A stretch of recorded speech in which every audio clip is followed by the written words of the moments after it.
A big resolution photograph. That Big resolution is also there. If you want, I also had for some visas and other things you were taken. This kind? Huh? fine. So I'll send my photographer. We'll have a photograph itself and give them. Okay, that's okay. That's fine. Yes. I'll also have my own photographer. Sure. I'll send you. Yes, so this is engineering watch. Yes. So we have been trying to build up a conversation amongst like engineering education and the various dimensions of engineering profession. So that has been the mandate which we have been trying to tread. Okay. The magazine. So with just a few questions regarding naval systems research and all. So what has been the focus area of naval system research in India, like largely under the naval systems division? Okay, actually what is naval systems is all about, it is about surveillance.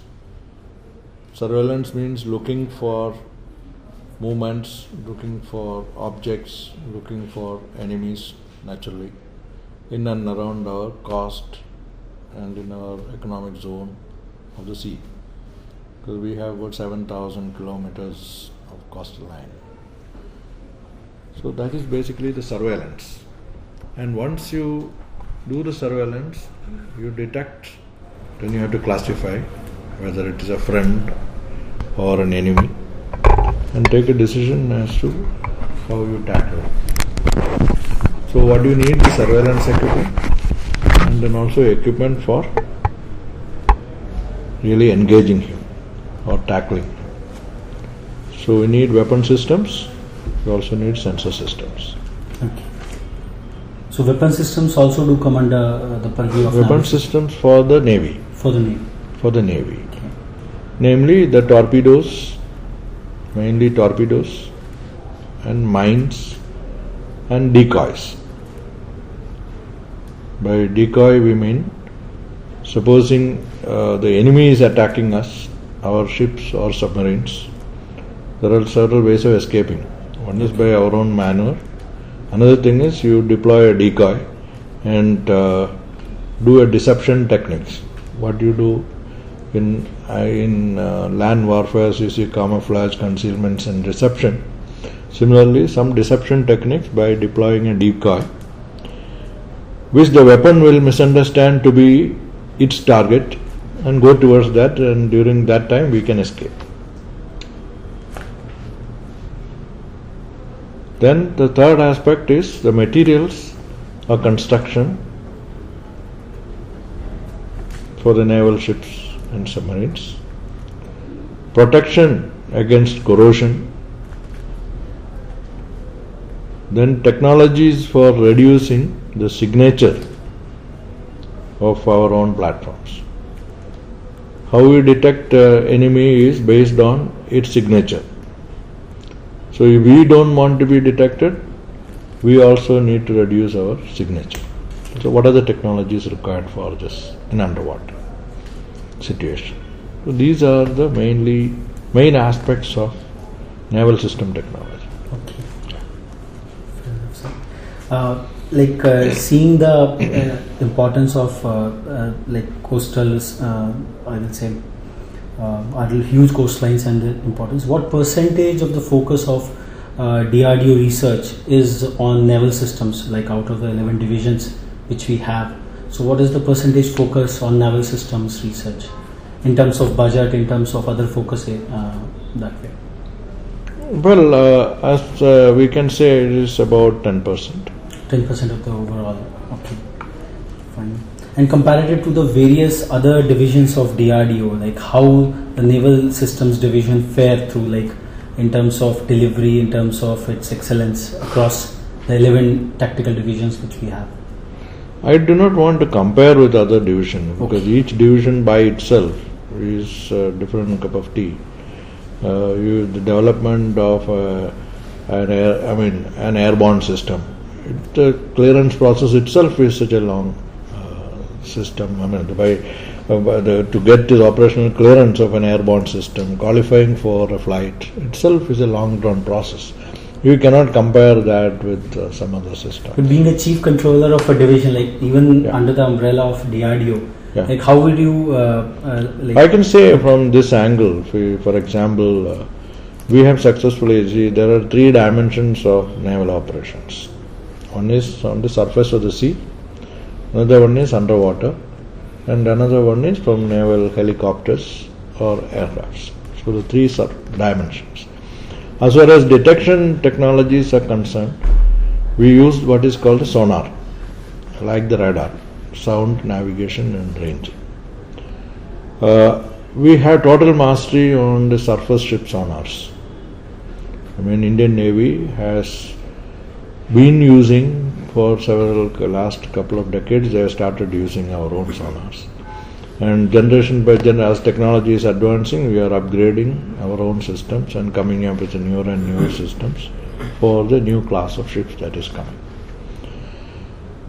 Similarly, for the submarine systems also, our total comprehensive sonar systems are now being used in a number of Indian Navy submarines. And we are hopeful that we are again capable of upgrading it and making it contemporary as the technology grows in future. Airborne systems, we have demonstrated our capabilities already, and Navy is evaluating the proposals for inducting some of the airborne sonars. So that is the 3 dimensions of surveillance. And as far as the weapons are concerned, several types of programmable mines have been inducted into naval service. Lightweight torpedo system has been inducted. These lightweight torpedoes are launched from air. They have been inducted in limited series production by the by PSUs, public sector and defense PSUs. The Navy has ordered them. And heavyweight torpedoes are qualified for technically, but they are now under the final evaluation trials. After that, they will also likely to be inducted shortly. And as far as the ships are concerned, almost every ship of Indian Navy is protected by the corrosion protection system, namely the cathodic protection system developed by a Bombay-based laboratory.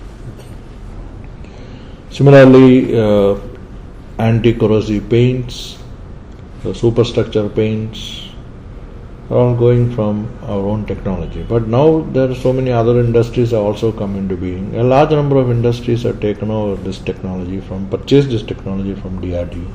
They are manufacturing and directly selling into the Navy. Okay. So it's going on a regular basis.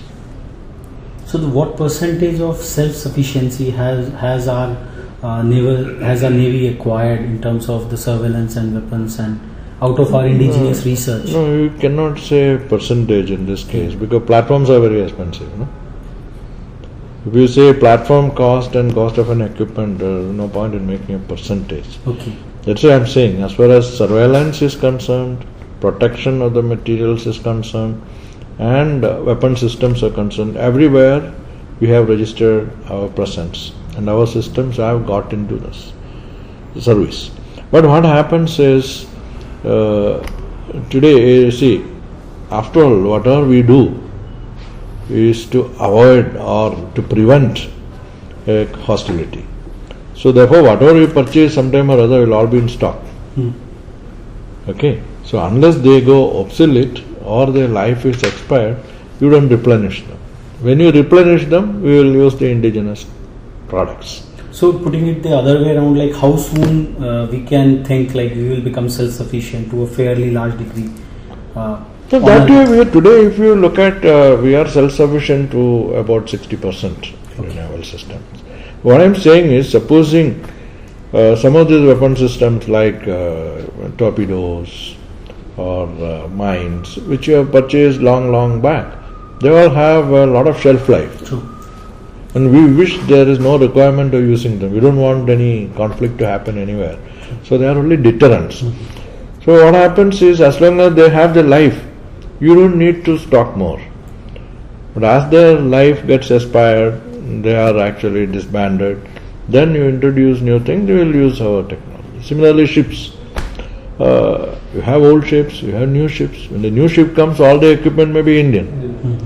Whereas the old ship may have some foreign equipment which it has brought along with it. And so that way you cannot calculate this. Sure. But as far as self-reliance is concerned, we are confident we can up to 60% we can use our own technology for meeting all the requirements. Great. So where do we stand like vis-a-vis other advanced countries in terms of our naval defense capabilities, in terms of innovative, all you three areas you said, surveillance, weaponry and materials. Yeah. Where does India stand on the global forefront? We are respected for our technologies. We are respected for the contemporariness of our technologies. But like for example, today the market is opened up. It is not that what we have others are not having. But nothing, I would say, prevents us from saying that even if all others say hands up or hands off, we can still manage our requirement. So what's the future roadmap of naval systems research you see 5 years down the line? Yeah, we are going into new generation of all this surveillance and weapon system equipments. For example, we will come up with the faster torpedoes. We will come up with the sonars with more ranges. We will come up with very elegant systems that can be taken by the helicopters, sonar systems. So there's a lot of potential for growth, and we will make technologies that will make our ships and submarines not detectable by conventional surveillance equipment from outside. We will make decoys in such a way that decoys themselves will travel and simulate the presence of a ship or a submarine, so that most of the weapons advancing towards us will be going towards the decoys rather than our own platforms.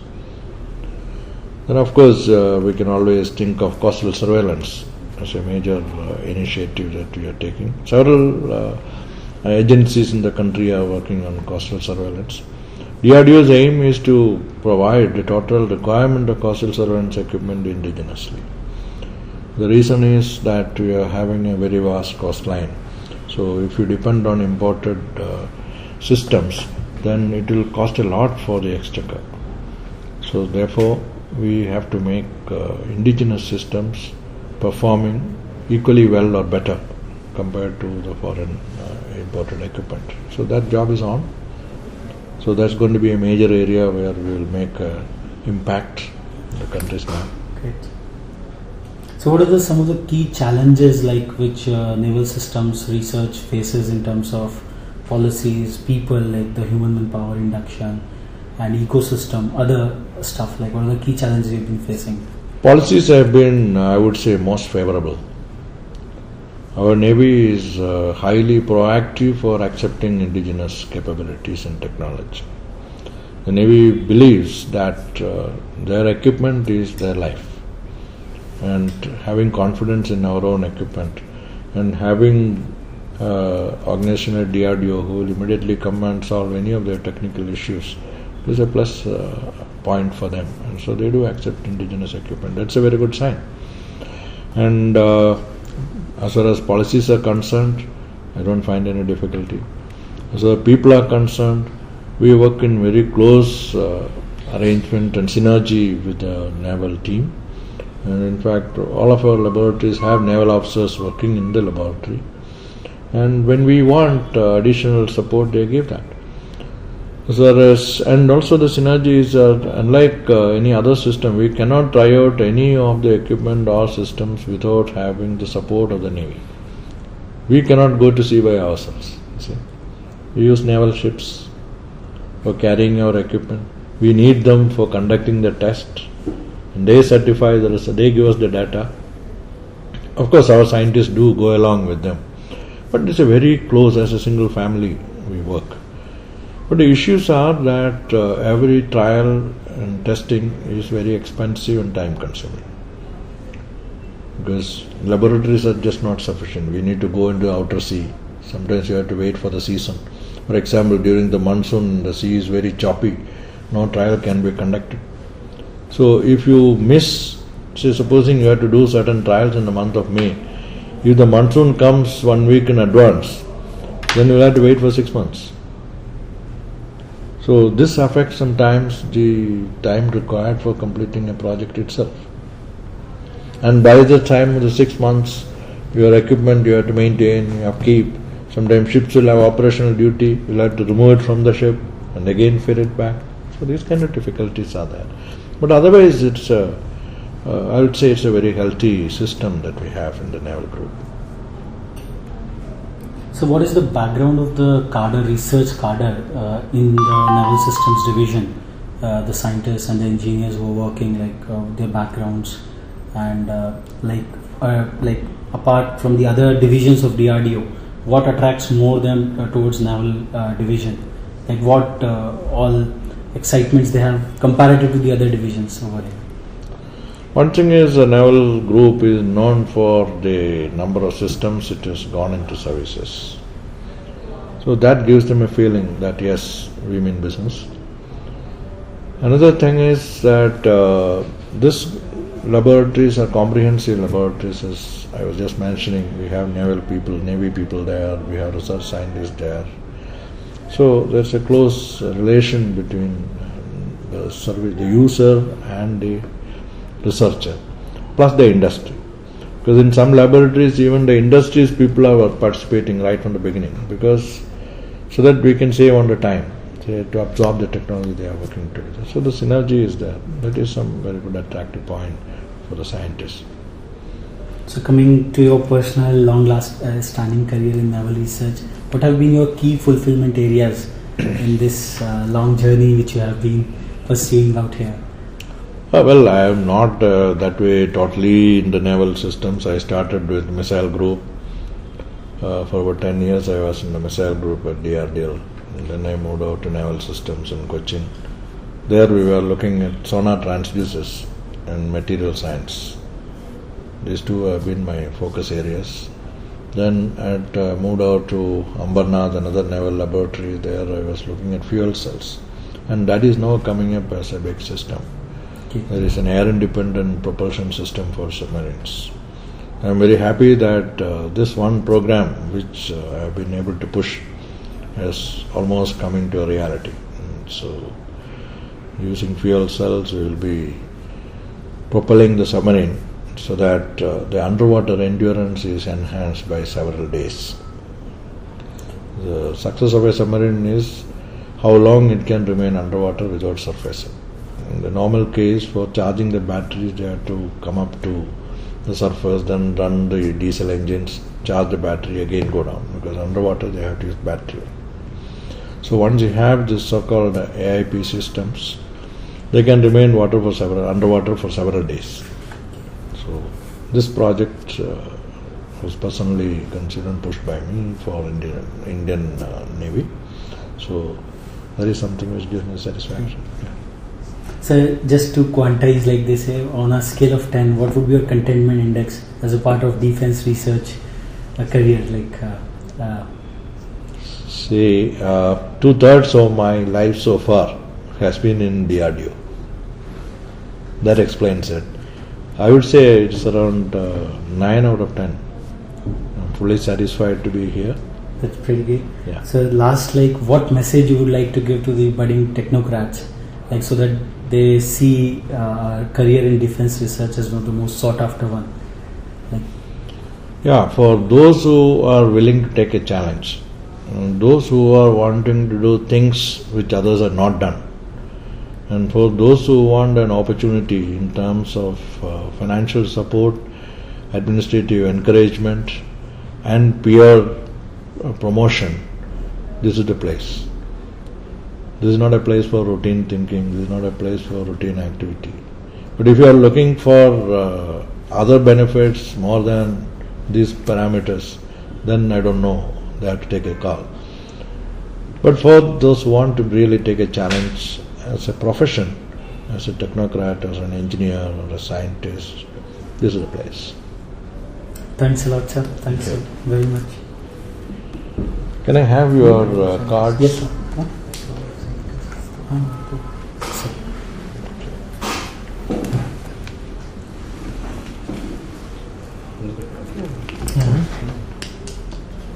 So this was a poster we released yesterday. It was National Postal Day.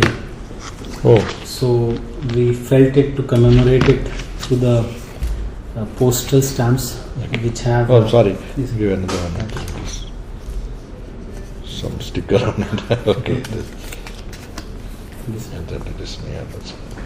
Okay. Okay. So he showed the glimpses of science, technology, engineering, and mathematics through the lens of India Post. Oh, great.